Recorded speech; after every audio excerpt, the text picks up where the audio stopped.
Hello, adventurer. It's good to see you. You have made it to the morning grind.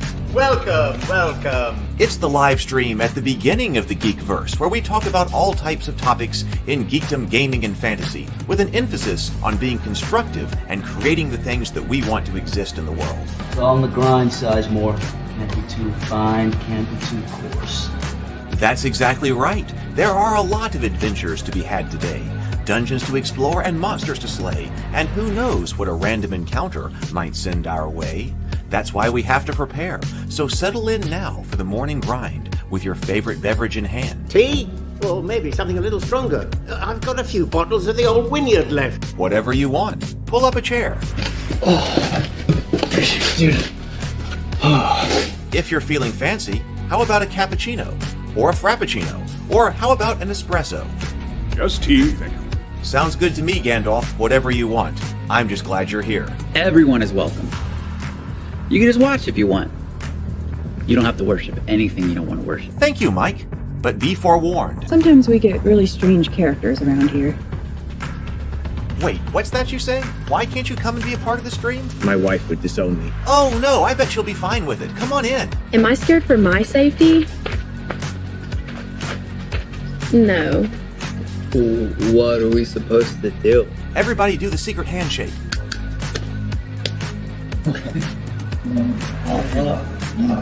Secret cultist handshake. Oh, now do wizards who love each other. This, my friend, is a science. I still don't have gills, but it's fine. It's all on the grind, son. Can't be too fine, can't be too coarse. Dude, this would be a sick place to bring the band. Indeed it would be, Dave. It really would. I'm seeing more people coming in. Welcome. Glad to have you here. Oh, look, here's someone new. Is this the cultist meetup? Yes it is. Come to hang out? Please accept me. I have nothing else. Okay, we accept you. Everyone's welcome here. Brought some snacks. Well, that makes things even better. You want some coffee? I don't drink coffee. You sure? It's cultist coffee. What makes it cultist coffee? I'm a cultist and I'm drinking it. Oh. Then I'll have some. What exactly is going on here? I'm seeing more people coming in. Welcome. It's so great to have you. Oh, and look, here comes another stranger. Can we help you? Yes, fellow cultists. I could really use some food. Oh yeah? Welcome. We have donuts. Oh, it's me. I'm glad I'm here. I'm sure you have a few questions for me, though. What's your name? Who do you work for? What god do you worship? Great questions, Rob. I'm Steve King, and I worship Nyarlathotep. No, not really. I'm just Heath, and I won't be worshiping anything this morning. But I will be your host. Welcome to the office. We're going to have a great time. I've got my coffee ready, because now it's time for the morning grind. If you could become a fish, that would be amazing. Then I could command you with my mental fish powers. Good morning, everyone. Good morning. It is good to be back here in the office with you. We are going to have a good morning. We are back here with the Book of Vile Darkness. This one sparked a lot of conversation, and so I'm excited to get back to it today because there was a lot of stuff in here. It seemed like a much better book. We were reading than as far as conversation and general interest and things like that than the book of erotic fantasy had been. And so I'm excited to get back to it and see what else is in it, because it has seemed at least thought-provoking as we've got. Let's see who's here. Let's see. We've got, lots of conversations going on. Toadstool Hollow is here, and W3 Techie, welcome. Good morning. Stray is here. Seth Chapman is here. Good morning. I just finished watching the first part. I had this book. I believe I lost it in a flood. Loved this book. See, all right. See, there's a lot of positive attitude here about the about Vile Darkness. Good morning, Draco. Good to see you, Seth. And good morning, Draco. Theo is here. Let's see. Lots of people here. Zero the Blade. GM Geekverse. Brent is here. Good morning. So Envision is here. Good morning, everybody. Good morning.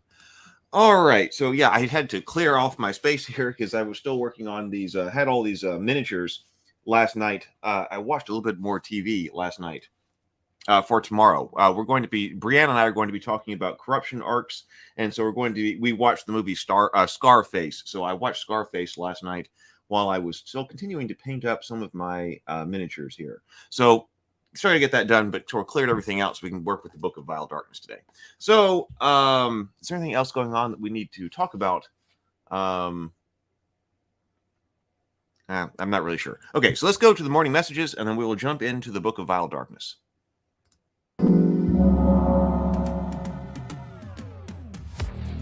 The Morning Grind is brought to you by World Anvil. For all the writers out there, World Anvil has all the tools to help you write, organize, present, and publish rich settings with complex characters. Write, world build, and manage your story all in a single platform. Use the code MORNINGGRIND to get 40% off yearly subscriptions. The Morning Grind is also brought to you by the Cool Name RPG. Cool Name is an RPG by veteran game designers that includes a perpetual, irrevocable, royalty-free license for creators. Support its development now on Kickstarter. And thank you for being here with me live on The Morning Grind. And if you're watching on replay, welcome to you as well. It's great to have you here. If you're enjoying The Morning Grind, please click the like button and subscribe to the channel if you're not already. It will really help the channel grow, and I would be very thankful. We also have the Ravenkeep Discord server you can join if you would like to be a part of the community. Alright, that's what you need to know. Let's get to the main topic. I guess I should say that we have our first members-only live stream this Sunday. It's going to be at 4 o'clock p.m. We do a Q&A live stream. So if you would like to become a channel member, you can be a part of that. What I'm going to do is I'm going to post a post to the members-only section of the community YouTube page for questions. So that way, even if somebody is not able to be there live, but they have questions that they want to ask and topics they want to go into, that you can put it there, and then I will have those available, and then you can watch it on replay in the event that you're not able to be there live. If you'd like to be do that, please please consider joining the channel as a member. I would really appreciate it. I was also working actually yesterday.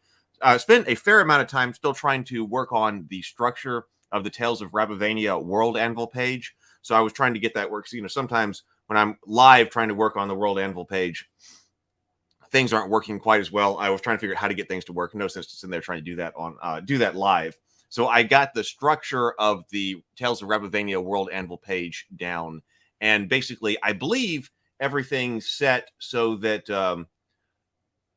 it'll be accessible by anybody who is a channel member. So what I can do is I can generate a link. I'm not quite ready to put that out yet because I got a few other things to do. But it took me. But I've made progress on that, so that what I can do is I can say that all this material is available to the channel members, and then put out a link to the channel members through the channel member posts. And then if you have a World Anvil account, you have to sign up for World Anvil, but that's free. It gives you access to all of the material. So that is going on. So both of those things are coming up, and I'm working on getting them done. So I expect that to come up soon. Yeah, Zero the Blade says, Sundays are when I spend time with friends, so I'll miss that live stream, but I'm glad I can still ask a question. Yeah, okay, exactly. I hate that you're not going to be there, but definitely spending time with friends is better. So that's a good reason to not be there. But yes, so that's what I thought, though. Give people an opportunity to have questions answered. Maybe I can post that this afternoon. Let people think about this. All right, hey, let's sip and breathe, and then let's get started with the book over here. So got your drink ready? Join in with everybody. Join in with everybody. It'll make you feel better. 2 deep breaths, deep inhale, complete exhale, and then we'll sip.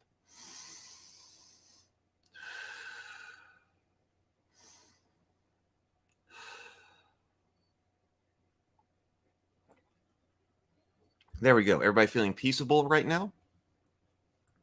I hope so, because now that we're all feeling peaceable, we can get into Vile Darkness. Okay, let's see. Camera still working? Over here. All right. Let's see. So we left off last time, and I don't think we're going to go. We don't have time to go through this entire book in the amount of detail that we were going through it last time. But I like this introduction here, so we're just going to keep going like we were with this introduction and see what else is in here. As we were talking about, we had the subject here about evil acts. We were talking about defining evil, what evil is. And then there's a lot here about evil acts.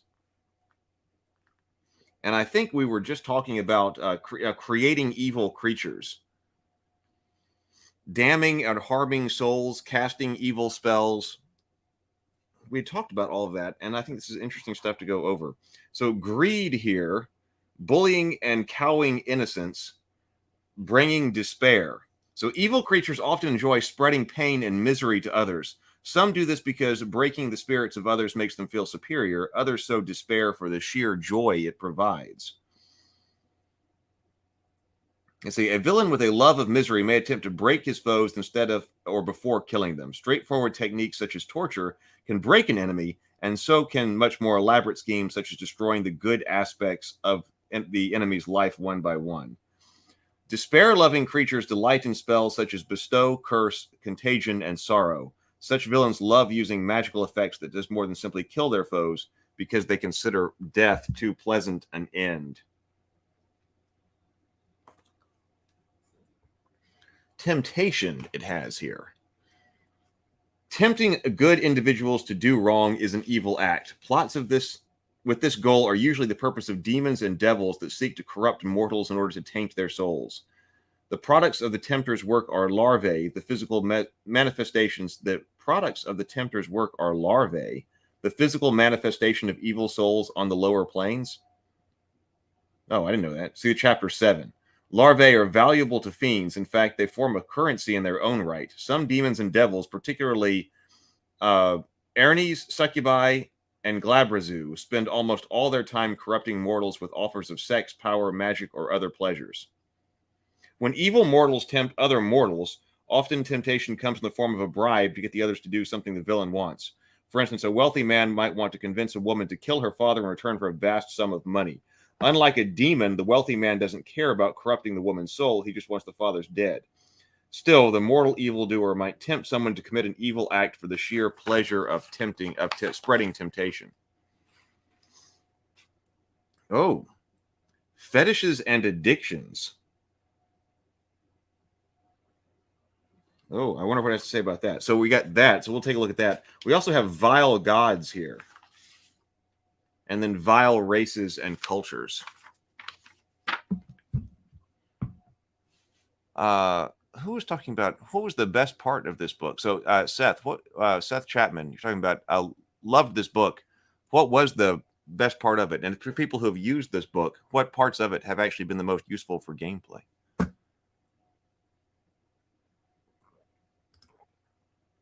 Stray says, I tempt my players all the time with treasure. And no, that statue did not just move. Hey, well, that's, yes, temptation does seem like it's part of the treasure hunt, right? Okay, let's see what it says about fetishes and addictions. Many slaves to darknesses are consumed by addictions and perverted tastes. Unsavory sexual behavior, drug addiction, sadism, and masochism are just some of the horrible traits common to the evil and perverse. Okay, cannibalism. Cannibals are creatures that eat others of their own kind. In the broader sense, cannibals may be defined as creatures that eat other intelligent creatures for whatever perverse pleasure they gain from it. Many creatures do this. Dragons eat humans and other intelligent creatures all the time, but usually they gain no more pleasure and definitely less sustenance from a human than they do from a cow.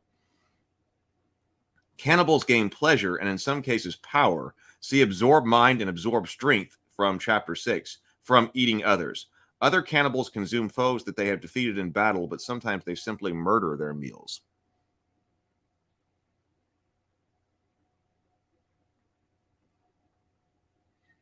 Disease, many of which involve mental disorders, may be transmitted through cannibalism. Eating particularly foul creatures such as trolls or fiends can be very dangerous. Hey, good morning, Chase. Good morning. Good to see you, Chase. Slight Quill says, was it the Book of Vile Darkness that introduced flesh grafting? I have no idea.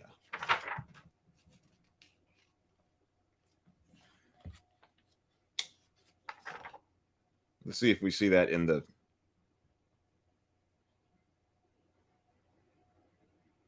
I don't see that in the index. Might want to be careful with this one. Yeah, maybe. We got masochism here, self-mutilation, sadism, psychopathy, necrophilia, bestiality, and alcoholism, drug addiction. Seth says, I thought it was a good one as a whole. It's been so long since the flood, I can't give a spot to go to. Mill says, this ties into actual tribal beliefs today versus fantasy role-playing world. Yeah, I was thinking about that. Of course, when you think of cannibalism, you think of something like the Donner Party or something like that, or people who have had to resort to cannibalism in survival situations. But then I remember some of this other stuff from anthropology class. Hey, Sable Phoenix.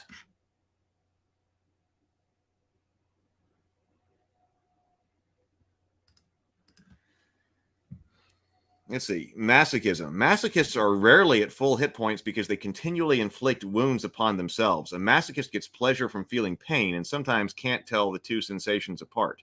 Masochists wear jewelry and devices that dig into their flesh with hooks and cramps, and they flagellate themselves with whips and barbed wires, and they cut at their own bodies with knives and razors. When encountered, a masochist has typically lost 1d3 times 10 of his total hit points to self-inflicted wounds. So that one actually has a mechanical effect here. A masochist grants +4 circumstance bonus on saving throws against pain effects, such as symbol of pain. Furthermore, if he takes damage equal to the character's level in a round, he gains +1 circumstance bonus on attacks and damage rolls, skill checks, and saving throws for the next round. Masochists often grin with a sickening glee when they are struck in combat, and they make noises of ecstasy even as they suffer terrible wounds.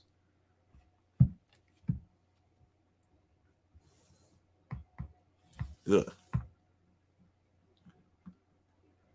Chase says that even the book of erotic fiction, erotic fantasy, that is, didn't go into bestiality. Shame on Watsy calling others harmful or disturbing. Yeah, this is an official Dungeons & Dragons book. Got the Dungeon, this is 3rd edition, but Dungeons & Dragons branded.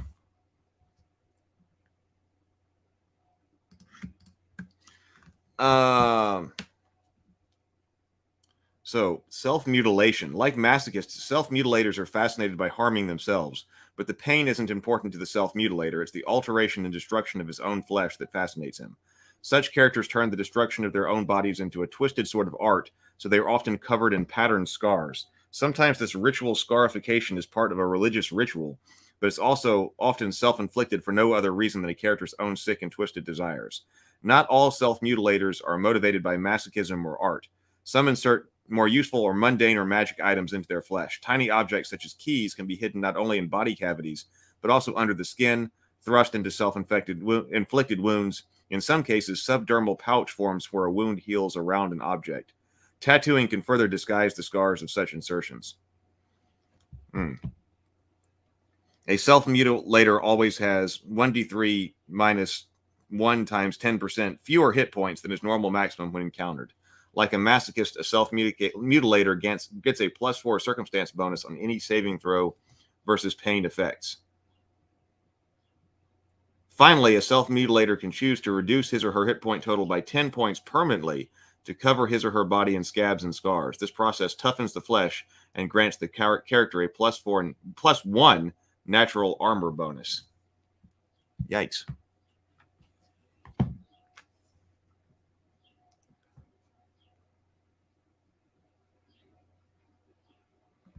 Sable Phoenix says, this kind of thing absolutely has a place in fiction and role-playing, though. Seth says, this book truly allowed you if you wanted to go down dark and very evil stories and adventures. Sable Phoenix says, to paraphrase G.K. Chesterton, fairy tales don't exist to tell the child that dragons are real. The child knows dragons are real. Fairy tales exist to tell the child the dragons can be slain.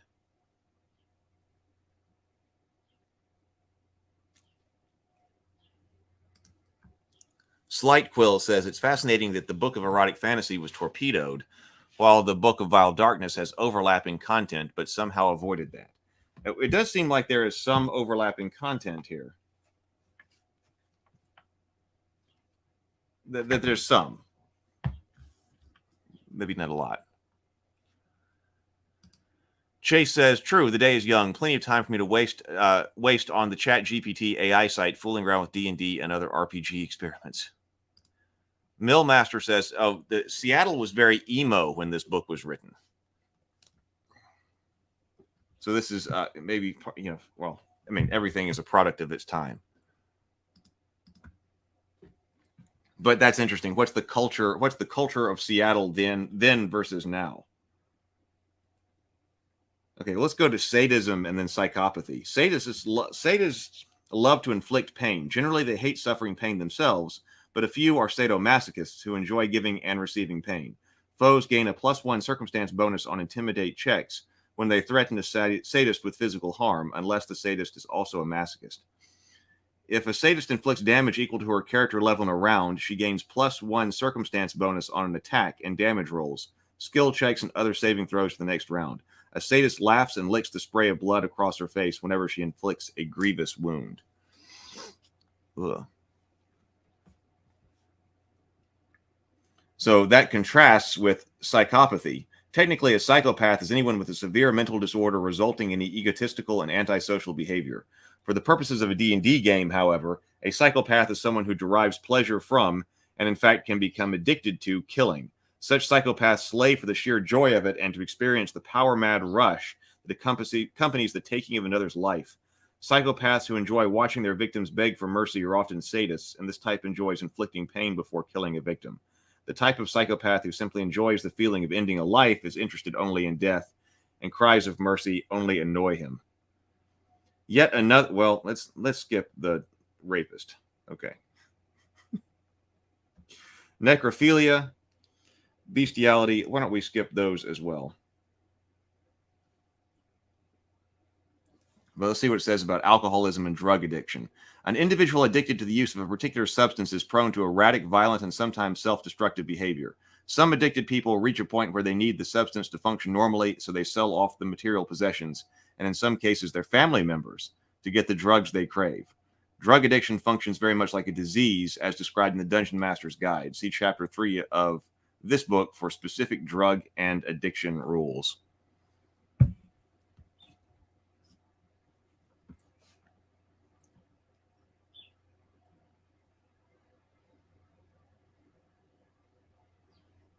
Rhino says they're labeling masochists as evil, I guess, kind of harsh, but this was when they were reeling from the satanic panic. Well, see, that surprises me that they even wrote a book like this.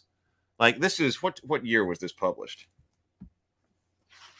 So it wasn't like they were still in the throes of all of that. This book was published in...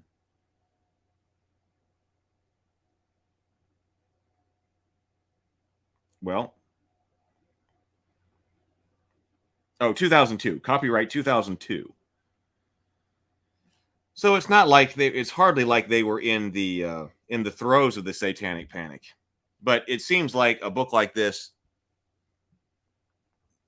it surprises me that it was written. It surprises me that it was written because it seems like something that a third party would try to do, and then they would try to put the kibosh on.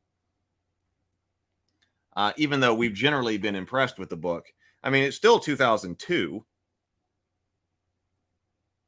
And it just seems like, well, it seems like a potentially self-inflicted wound, going by what we're talking about right here, that you'd be causing. So it does surprise me. It surprises me. Trey says, good morning, everyone. This is why I think morality clauses are so odd. You cannot publish this type of material, but we, Wizards of the Coast, can. Yeah, I'd like to talk to them about that.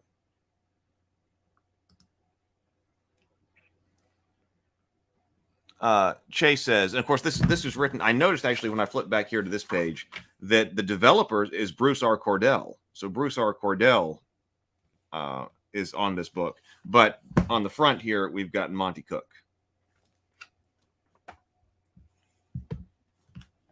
And we looked at, he's the one who does the cipher system, and we took a look at the cipher system, and he includes a morality clause in the use of the cipher system stuff.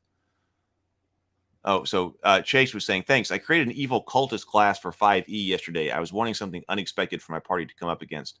Slightly OP, but that just makes a great villain. The Last Phoenix says, hey, not sure if I need mechanical rules for those things in my game. Just role-playing the sadistic villain or giving them a bonus to intimidation would be sufficient for me. Yeah, those topics might trigger YouTube. It really seems like someone just went, okay, do every topic and hit every point in detail. The Last Phoenix says, was this made when BDSM was like a hot new thing? Yeah, Monty Cook, that's his name is on the front. I was going to guess 2000. So this wasn't all that long after, so 2002?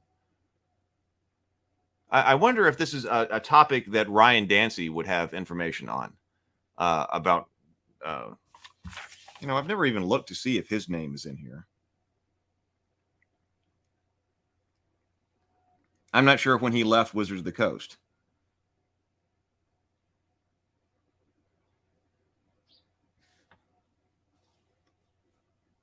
It says this game product contains no open game content. No portion of this work may be reproduced in any form without written permission. I don't just see Ryan's name in here.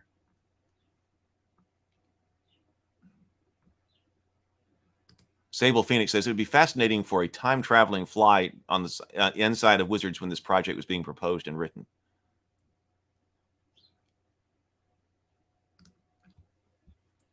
Okay, so vile gods. In comparison with the gods such as Irnithol and Vecna, the deities described in this section are fairly minor, with only small congregations and cults in their name. Most people speak the deities' names in fear, names in fear, or not at all, lest they attract the gods' attention. All of these deities can be incorporated into an ongoing game. So let's see. Okay, Karen, Karaan, known primarily as the beast god, Karan, is a monstrous entity of savage lust and wanton destruction. Karan is normally depicted as a hulking humanoid covered in fur with terrible claws and teeth. He resembles no specific animal but has predatory appearance. Karan represents the dark side of nature, and thus he is the enemy of Obed-Hai and El-Helana. He is often revered in association with Eranol. Those cults are much more obscure. A few believe him to be related in some way to Yiganogu. I don't know all of these gods, though that demon prince is not an actual god. Karan is the patron of lycanthropes and bestial creatures such as bugbears, gnolls, wargs, manticores, and some sphinxes. His symbols are gnawed, broken bones, and bloody teeth. His favorite weapon is a great club, though the bare claw and sharp tooth are just as favored. He is associated with domains such as chaos, destruction, and bestial. He is chaotic evil.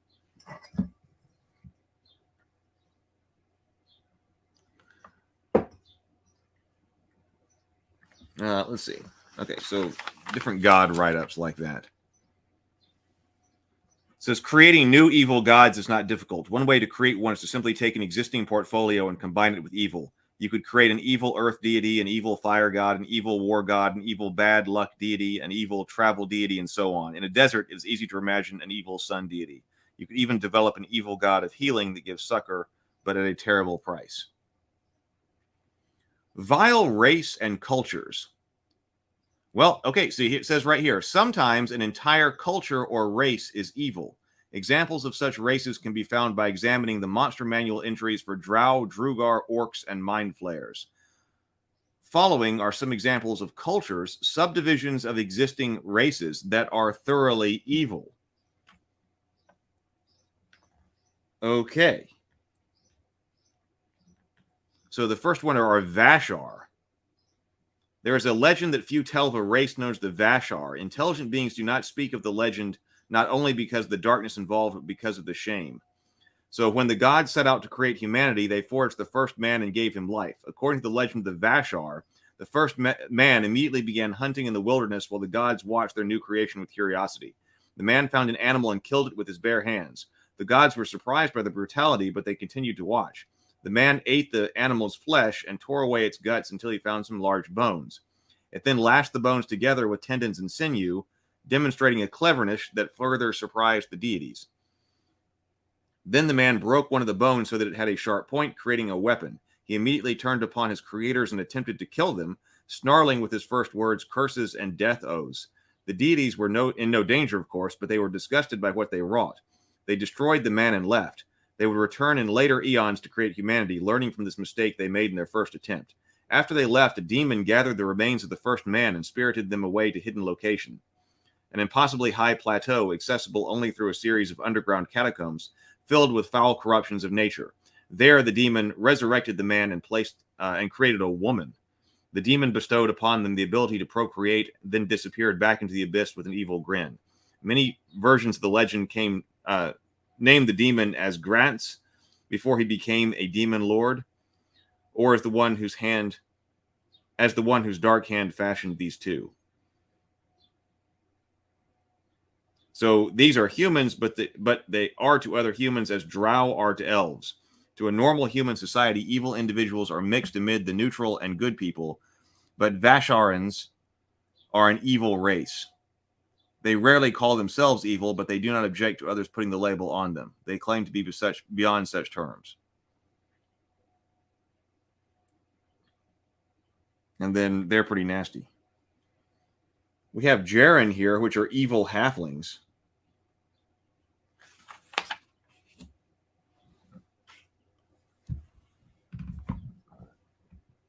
W3 Techie says, what a repulsive book. 2000, they were probably going to Jim Rose and watching Modern Freaks.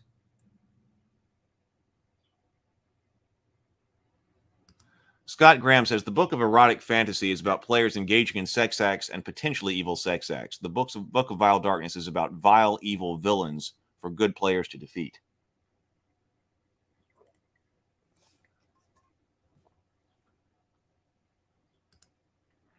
Rhino Watcher says, they're calling mentally ill people evil too. Wow. WotC has changed a lot since 3E.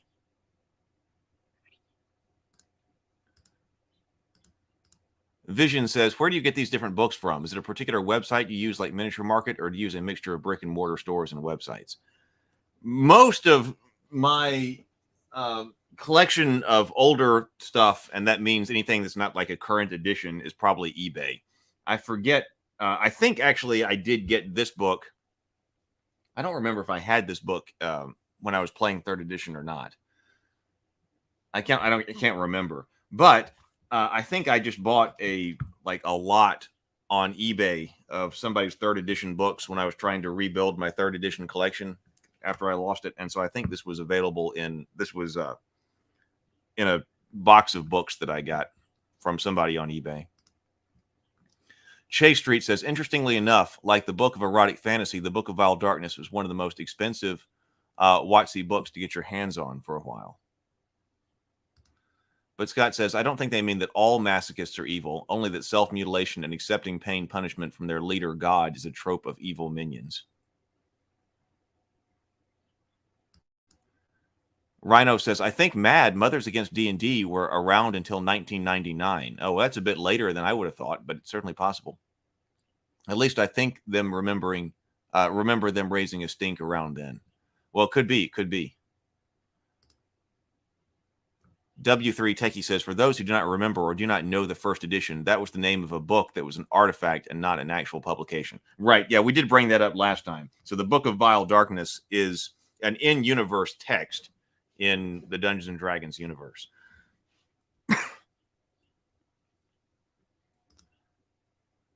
Millmaster says, this book has lots of good villains and tropes for characters, but seems to like putting blanket labels of evil on things. W3 Techie says, and the 1st edition, your character could find that book and it was supposed to contain all those things, but you could not buy it at the store and read it. 5e has the Book of Vile Darkness as a game artifact too. It was bad, bothered about D&D, and your timing is about right. The founder passed away in 1997, I think, which led to the group fading out. MAD was the drunk driving group. I remember MAD being drunk driving. I thought maybe they had also used it for Dungeons and Dragons. Zero the Blade says, I can't help but feel that any wizard like that wanting to be a lich would look for that artifact.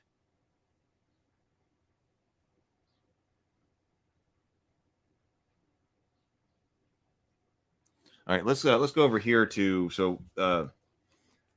we were just looking at the evil halflings. Oh, look, actually, right here, it says the Book of Vile Darkness. The original Book of Vile Darkness was a scroll penned by a Vasharan spellcaster, so one of these evil humans. The original Book of Vile Darkness was a scroll penned by a Vasharan spellcaster a millennia ago. It contained his wicked thoughts and the terrible knowledge that he'd gained through the experimentation and study. In just a few thousand words, his recorded malevolent ideas, and concepts so vile to this day that they have never occurred to another, not even the foulest souls. Years later, the scroll was discovered by a cleric of Nerul. She added to it, tripling its length by recording her knowledge of dark gods, sacrifice, and evil divine magic. Many other evil priests learned from her scrolls. From the manuscript soon became too long for just one scroll, adding bits of knowledge from their own polluted minds and abominable experiments. Some writers even asked questions of summoned fiends and recorded their words directly. Eventually, the collected works fell in the hands of a genocidal wizard and warlord named Vecna. He took the scrolls and added some of his own discoveries to them. After he died and rose as a lich, Vecna transcribed the scrolls into a bound book, creating its cover from the flesh of a human face and the bones of a demon magically transformed into a dull metal binding. It is said the strange symbols on the cover are understandable only by those who have read the book in its entirety, and the sudden realization of the utter wickedness that they represent, a darkness so deep that it shames hell itself, is why the book is so highly prized. Cultists loyal to Aranol held the book in a dim vault for many years. Using it as a final initiation into their innermost circle, a few copies were made during this time, though most of them were incomplete or flawed in some way. The errors contained in these lesser copies usually caused the reader to be drawn into one of the lower planes, never to be seen again. Thieves stole the original during a great war, and the book passed through many hands after that. According to some records, the demon lord Beelzebul kept the book in his personal library for a time, adding a few pages of his own. 6 complete copies are known to exist, at least one of which was made after Beelzebul's alteration. At least three times that number of flawed copies or outright fakes also exist. The books are often found in evil temples, dark libraries, or in the hands of wicked collectors. Vecna's original still exists as well, and is a prize coveted by almost every priest of a dark god. The book is a fantastic reference for the work of evil deities, black magic, sacrifice, and forbidden secrets. Its lore is so potent and so dark that non-evil creatures that read its contents are often corrupted to evil through defilement rather than temptation. Once a mind has absorbed the knowledge in this book, the attached soul is so polluted there's no recourse other than to turn to evil. Unlike its good counterpart, the Book of Exalted Deeds, the Book of Vile Darkness does not mysteriously disappear after it is read. An evil character is likely to keep it around for reference, although not even the darkest-hearted villain pursues its pages haphazardly. Perhaps fiends watch over the book because wherever it goes, evil power grows. So there we go. So that's what the Book of Vile Darkness was in universe. Sable Phoenix says, yeah, one reason there's not OGL content is because it's a meta book. The Book of Vile Darkness is an actual in-universe book in D&D lore. The thing I find interesting is this book does not just show how to make a villain, but the ability to make a villain PC. Oh. Bothered About Dungeons and Dragons is a great name for a podcast.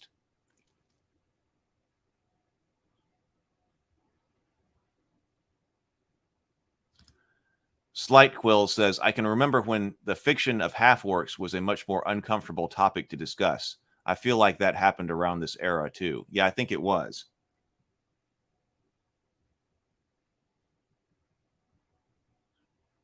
Stray has a panic button for my table. If someone is not feeling the subject, we can breathe and sip and dial it back. No one has pushed the panic button yet.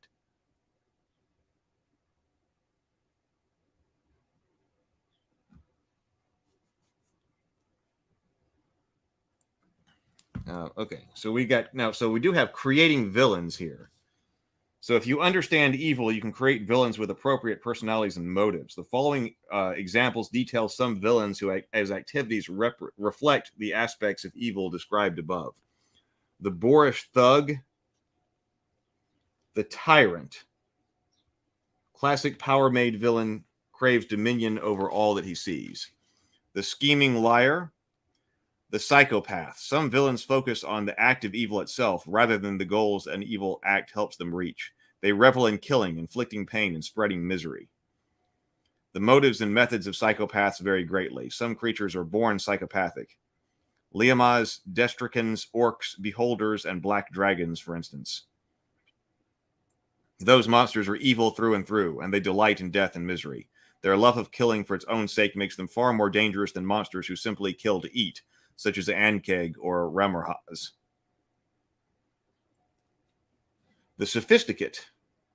The villain can be a horrible murderer or liar or cheat, and still retain a veneer of sophistication. The misguided fool. The monster. The unexpected villain. So examples of villains, we do have the Dread Emperor. Oh, so this is actually characters here. The Dread Emperor.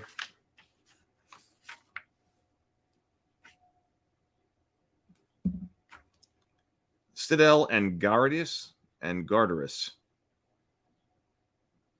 Citadel, a Medusa cancer mage, and Gardarus, a half-orc vermin lord, have a strange alliance. Oh, a demon-possessed dragon? As an example, Chase says a Google search shows the founder's name was Patricia Pulling, and she did pass in 1997. Her group BAD was trying to regulate all RPGs and not just D&D.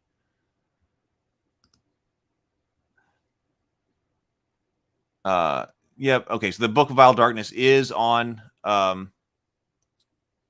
RPG. Does it have any one of those warning labels or something like that? Let's look at that.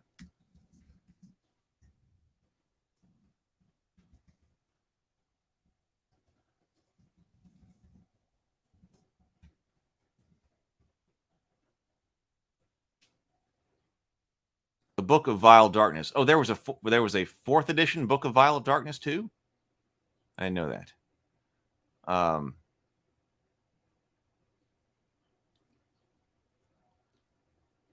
The Book of Exalted Deeds. Might have to get that one too. I didn't remember there was a Book of Exalted Deeds. The Second Ed Guide to Hell. Man, I probably need to take a look at that one too. Oh, I don't just see the Book of Vile Darkness here.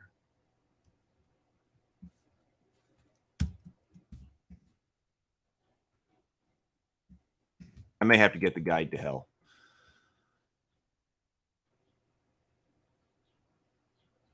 Huh. Good morning, Judy. You got this.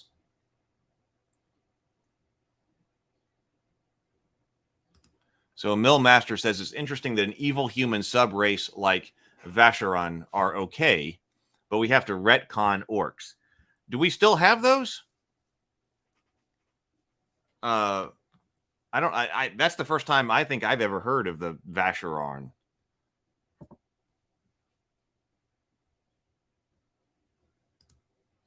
Sold my copy a few years back after being offered $200 for it. Wow. Yeah, the Book of Erotic Fantasy books are still going for things like that on eBay. Rhino Watcher says, I always thought a mind flayer is evil in the same way a vampire is. They look at humans, elves, dwarves, etc. as we view cattle. And even if they are good to these creatures, they see as social equals.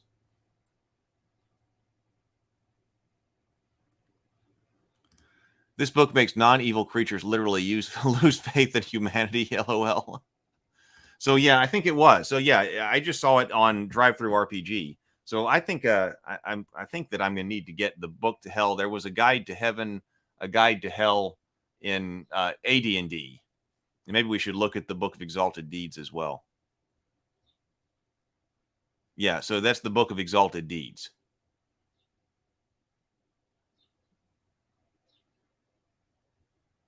The true necromancer prestige class, I believe. Oh, that's interesting. We should look at that. Okay, so malign sites. Below are 2 examples of terrible places that you can use in your campaign. Oh, good, a terrible place. The Azure Vale. When the warlord wizard Lam of the Obsessor sacked Fenish Cole, he captured all the citizens of the city and gave one to each of his orc and ogre servants. He commanded each warrior to kill his prisoner on signal. On that day, 9,000 people died all at once on the whim of one man. Lam committed this vile act simply because he could. Larm armies moved on and eventually met defeat, but the area around Finnish Kull, known as the Azure Vale, has never been the same. This place of lasting evil has been home to strange, extremely pale plants, and the whole area has an unnatural chill that lasts even through the hot months. We also have the goblin pits of Iorak.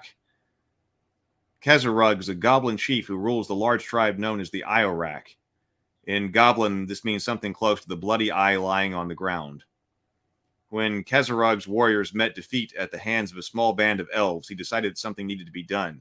Kezarug commanded the tribe's 3 adepts to begin working on a magical way to improve the puissance of the Iorak tribe.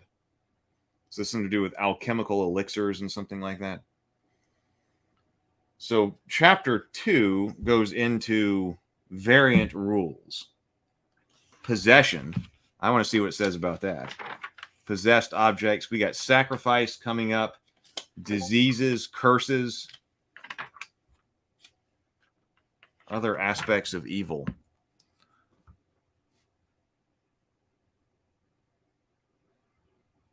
Well, I mean, it could be that too.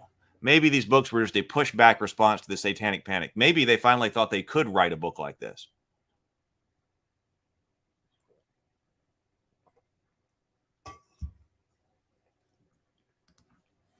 Millmaster. Are wild animals that kill evil? What level of intelligence is necessary for a creature to no longer be wild and become evil? I don't think it was saying that wild animals are evil.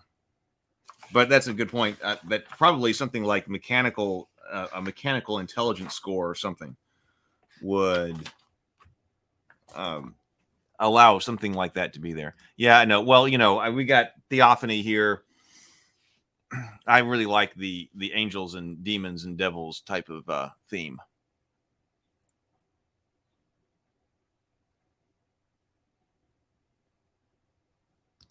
PDFs are great, but there's just something about reaching over to the bookshelf, grabbing one, and flipping through the pages while you sit back and relax. It's like a meditation or something. And my books, a lot of times during these shows, will all migrate over here to the desk and have to go be put back. Wild animals are true neutral in D&D.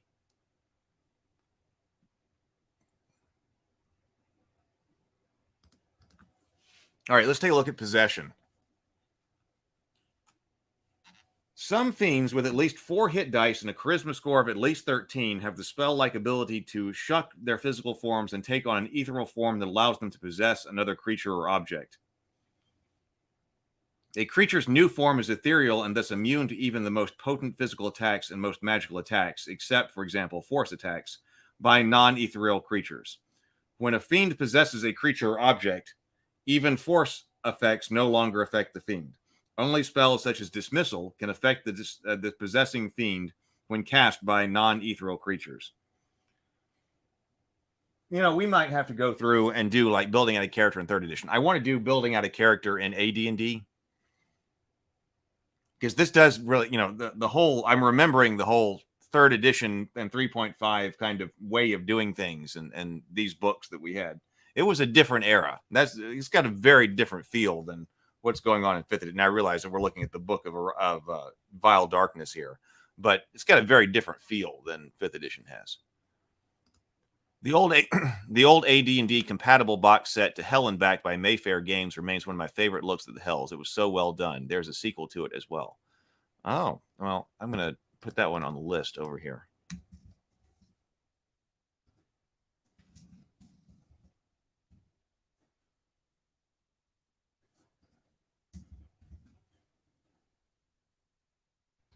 The Hell and Back. Yeah, okay. Wow. Yeah, it's high. Diablo, I was really excited to get that there was going to be Dungeons & Dragons Diablo, and then I was so disappointed by those books. That really could have been just a freaking fantastic and phenomenal campaign setting. As much as we enjoyed Diablo and D&D, I really wanted to put those together, but man, I just did not think that the Diablo books were done very well. So when a fiend is in ethereal form, its corporeal body lies senseless, as if in a state of suspended animation. The body does not require food or air, but damage or exposure to extreme environment will kill it. A fiend can roam ethereally as long as it wants, but an ethereal fiend dies if its body is destroyed, and instantly returns to its body if dispel magic or a similar effect is cast upon the fiend's body. The caster level for the fiend's possession ability is equal to the fiend's hit die. Fiends with the possession ability generally have a challenge rating 2 higher than the standard fiend of their kind. For instance, a succubus with the possession ability is CR 11. Once a fiend is on the ethereal plane, it generally floats through the world insubstantially, seeking a target to possess. Making a possession attempt is a supernatural ability that a fiend can attempt at will as a standard action. So if a fiend wishes to possess a creature, a fiend's ethereal form must be adjacent to its desired target. A protection from evil or similar effect makes the creature immune to possession attempts. An unprotected target of a possession attempt must succeed a will saving throw. That's going to be DC 10 plus 1/2 fiend's HD plus fiend's charisma bonus to avoid possession. Evil targets of a possession attempt take a -2 circumstance penalty on the saving throw, and targets of a possession attempt who is in the middle of committing an evil act take a further -2 circumstance bonus. Once a creature succeeds at a save against the possession, the fiend cannot attempt possession again for 24 hours. On a failed save, you're possessed. I don't ever remember dealing with possession before.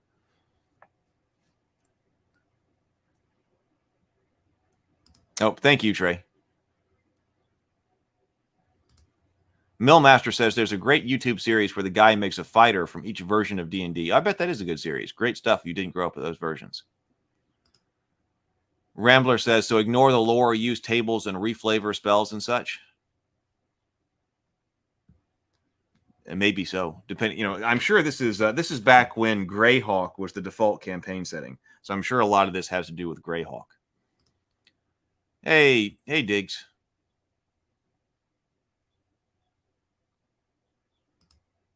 If anyone wants to track down the AD&D to Hell and Back, the full title is Roll Aid's Realm of Fantasy to Hell and Back.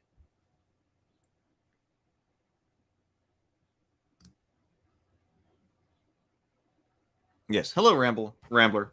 Okay, so a fiend in possession of a body becomes part of the victim, aware of what's going on in the creature they possess. They can hear and see the victim as well. A possessing fiend can, at any time, speak mentally to the creature that it possesses in a language that creature can understand, although if the victim isn't very intelligent, its understanding may be limited.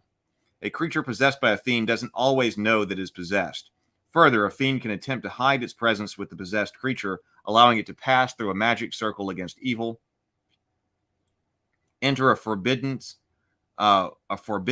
warded church, and escape. Hide check.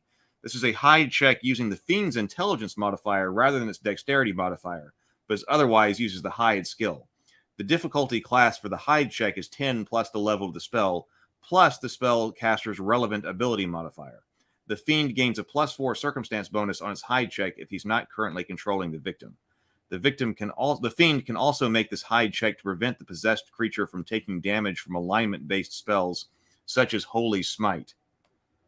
The DC, this does actually seem like important information here for possession. The DC for the hide check is the same as the saving throw DC for the damaging spell. If the fiend's hide check fails, the spell affects the possessed creatures as if it had the same alignment as the fiend. Possessing fiends have immediate access to all their victims' current thoughts as the detect thought spell, except they automatically read surface thoughts. If desired, a possessing fiend can probe the possessed creature's memories as well, but the victim is allowed a will save. If the save is successful, the victim keeps the fiend out of her thoughts for 24 hours. When the save succeeds or fails, probing memories automatically reveals the fiend's presence within the victim. Physical harm to the possessed creature does not harm the fiend. Killing the possessed victim only forces the fiend back into the ethereal plane, from which it can attempt a new possession. The fiend is unharmed. So the fiend can take one of 4 roles with respect to the victim: a rider, an ally, a controller, or an enemy, one at a time. Rider. Much of the time, a fiend that possesses a creature simply rides along with the victim, who is usually unaware of the fiend's presence. The fiend might combine riding with hiding to get into an area protected by forbiddance or slip past a magic circle against evil near a target that it could not otherwise approach. As a free action, the possessing fiend can become an ally or controller. Ally. If the possessed creature is aware of the possessing fiend and willing to host it, the fiend can grant the possessed creature a +4 profane bonus to any single ability score. This bonus is generally granted at the conclusion of some bargaining between the fiend and the possessed creature. The fiend is in control of this bonus and can take it away as a free action if the possessed creature behaves contrary to the fiend's wishes. If the possessed creature doesn't do what the fiend wants, the fiend can go from ally to controller or from ally to enemy as a free action. Because the possessor and the possessed can communicate telepathically, they often form an agreement. The bonus is a reward for the possessed creature if it does what the fiend wishes. So I guess that's the way to get like supernatural strength or something.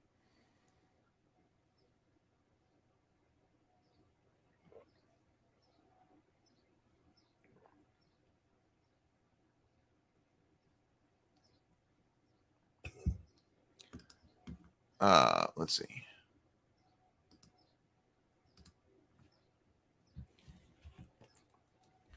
So what is, we'll get just a few more minutes here. So what is the controller? So this is probably what the classic kind of possession when you take control of something, someone's body. In the most feared aspect of possession, a fiend can take a standard action to attempt direct control over the actions of the victims who struggle to maintain control over his own body. The victim must succeed at a will saving throw every round with the formula for that to avoid losing control. If the victim's save succeeds, the victim has resisted the fiend, but the fiend can make another control attempt in the next round. Victims struggling against control are considered staggered and can take only partial actions. If the possessed creature makes 3 consecutive successful saving throws, then the possessing fiend cannot make further attempts to control the victim that day.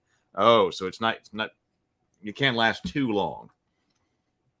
3 consecutive successful saving throws.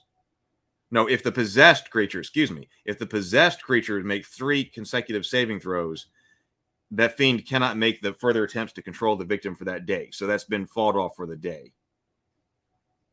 But you're still possessed by that creature. You're just not controlled by it. If the possessed creature fails the will save against control, the fiend has access to all the creature's senses, abilities, skills, feats, and spell knowledge. The fiend now acts as though it's the creature in all respects until control is lost or it relinquishes control.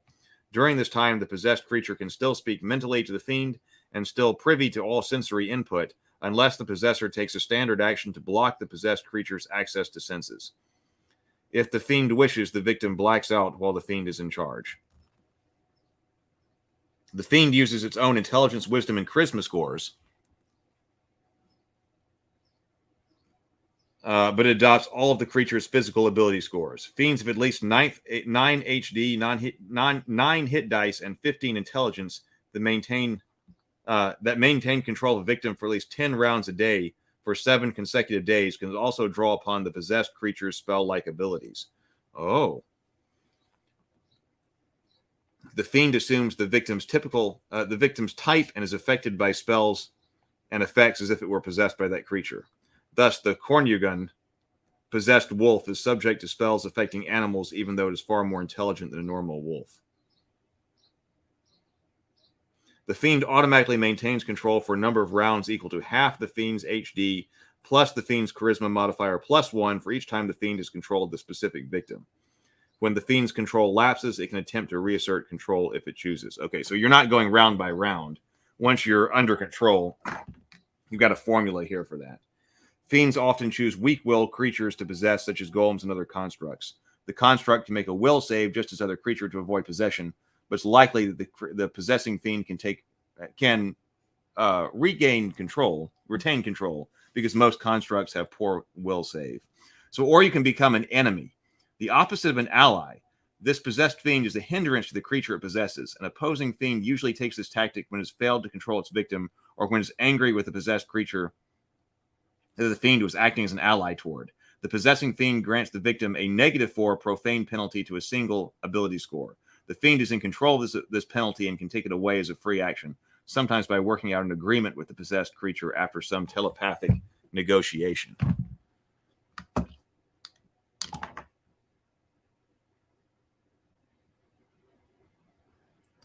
Rambler says this would never be allowed today. Losing control of your own body can lead to a big mess, Zero Theory says. Chase Street says, I do kind of like that. It's like a magic sword with an ego. The sword allows a character to do as they will so long as their goals align. Something like that approach is what they were taking with possession. But Mill says, I mean, this is bog standard for Castles and Crusades. Player agency is a big thing to keep in mind. Rambler says, yeah, but today's D&D requires consent from the player at every turn.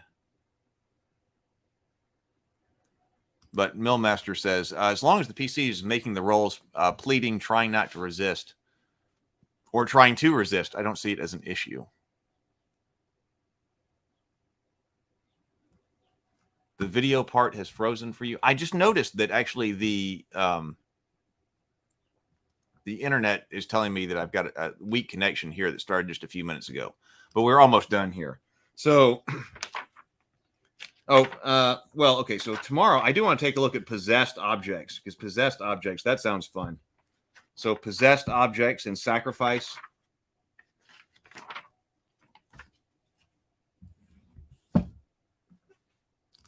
Stray says, remember that you can turn that around in session 0 and let players know that you intend to have in the game beforehand. If you're not willing to change it, the players can choose to find another game. Oh, good. All right. Well, so that was another great look. I mean, I think it sparked a lot of interesting conversation. So I'm still interested in keeping going because I want to know about possessed objects and sacrifices and all of that. Oh, evil equipment is coming too. So, all right. So there's still a lot more to do there. The real issue with possession of a PC is essentially skipping over the player.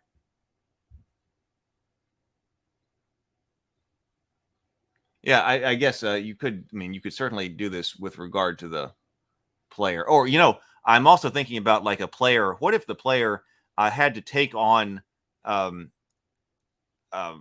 know, a demon inside themselves, kind of like the Wanderer did in the original Diablo, right? Putting the stones inside themselves, and so you're battling with Diablo in order to go and destroy him. So Sable Phoenix says some of the evil magics where the spells come up are pretty gruesome. Well, we'll get into that. So we'll keep going with Book of Vile Darkness. We've got two sort of multi-day topics that we're looking at because we've got Starfinder, the Starfinder box. We did an unboxing of the Starfinder box. So we might alternate between actually figuring out how to play Starfinder and the Book of Vile Darkness over the next few days.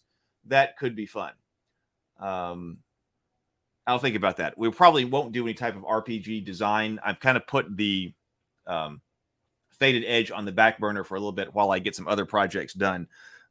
So we probably won't do that tomorrow, but we will be doing Rabavania and world building on Wednesdays. And we will also then soon be transitioning to Theophany. So talking about demons and devils on this channel ourselves. Judy says, there are so many flavors, or TT RPG, something for everyone. What if the player had a ton of role play the possession, and better they did the faster you ended it, or had to role play the situation, or what if they just enjoyed the role playing the possession? Sable Phoenix says, I'm an old school DM. I tend to subscribe to profession dungeon masters' craft philosophies. I've watched some of his books. Maybe we should talk to him, watch some of his videos. I need to watch more. Let the PCs die often. Otherwise, what's the tension? Let the dice fall where they may, Chase says. All right, Rambler from 3 and 3.5. All right, well, all right. I suppose that's it. Everybody, please go have a productive day. I'm going to try to, let's get things done, but let's also have some fun. So everybody, grind on.